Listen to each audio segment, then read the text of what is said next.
Hello everyone, welcome back to my channel, Conquer College Admissions. This is Julie Kim, a graduate of USC and Harvard, and today I'm going to be talking about what college admission officers hate seeing in students' applications. So let's go ahead and get started. Before we jump into this very interesting topic, I want to let you know that I'm hosting a free live training covering 4 major changes to the Ivy League and top tier college admissions process that you need to know going into 2025 to 2026 academic year. And then I'm also going to be sharing some back to school related strategies and things you should be working on. So you can reserve your seat at passionprep.com/live.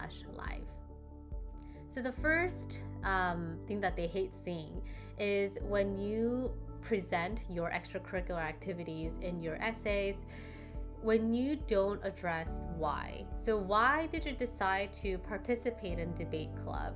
Or why did you decide to start this passion project? What was the problem you were solving? What was the mission behind all of this?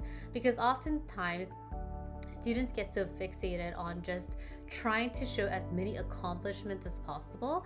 And when you're doing that, you're losing out an opportunity to tell the mission officer your character, your values, your story, your personal interests, all of those important qualitative things. So it's really important for you to address the why. I decided to do debate club because I wanted to XYZ.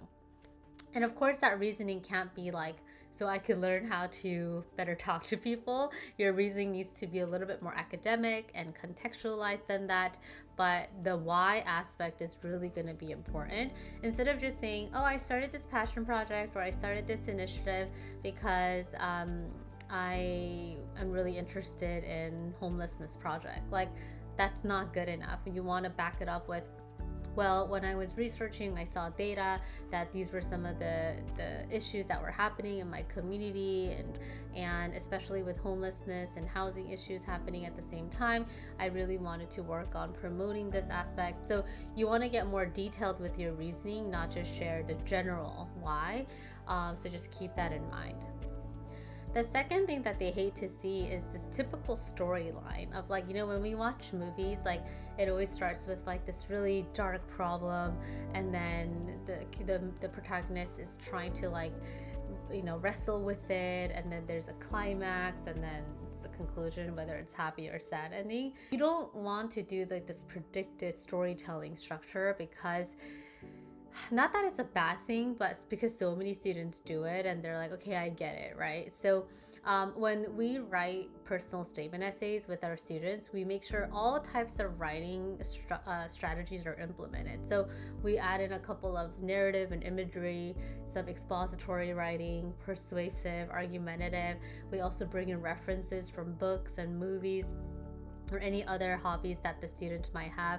You need to mix it up so you're challenging the reader a little bit and keeping them entertained throughout reading your personal statement essay, because it is a pretty lengthy essay if you think about it. So you don't really want it to go from like that rags to riches story, or I felt so defeated and now I'm so confident. Like that extreme typical like storyline is something that they don't want to see anymore as much. The next thing they don't want to see is when they see your activities list, the random activities that students would put in there, like it has nothing to do with your academic interest. It has not much to do with your personal interest, but just to fill it up, you're just putting in as much as possible. What that does is it kind of confuses the admission officer a little bit, like why did he or she put this in there if she's not even like talking about it in her essay. So a lot of the time students think they have to fill up all 10 activities. If you have 10, then sure, go ahead. But if it's not really relevant or supporting your theme and your academic and personal interests, you don't need to fill everything up. So you want it to be even like 5 or 7, that's totally fine. But random activities that's just a placeholder is something that they don't want to see. It just messes up their thought process. Your application gets a little diluted, so keep that in mind.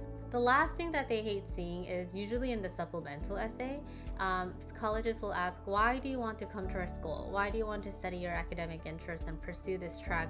And when you don't do enough research about the school, it's like the most frustrating thing ever. You can't say you want to go to Columbia because it's in the heart of New York. You can't say you want to go to USC because it's in LA. Your reasoning has to be much more specific. You need to do a lot of research on the school website, interview some current students as well. Colleges need to see, wow, look at this student. He knows so much about our school and how it's going to support him that I didn't even know about. So that's kind of the level that you really need to get at, to do a lot of research. Surface level responses about why college, why major essays is a huge deal breaker. I feel like it'll be like an automatic rejection, to be honest. Alright, so I hope you enjoyed today's video, and again, I highly recommend that you attend our free training where I'll talk about a lot of back to school things and what you should be doing to gear up for this new academic year. The link is passionprep.com/live.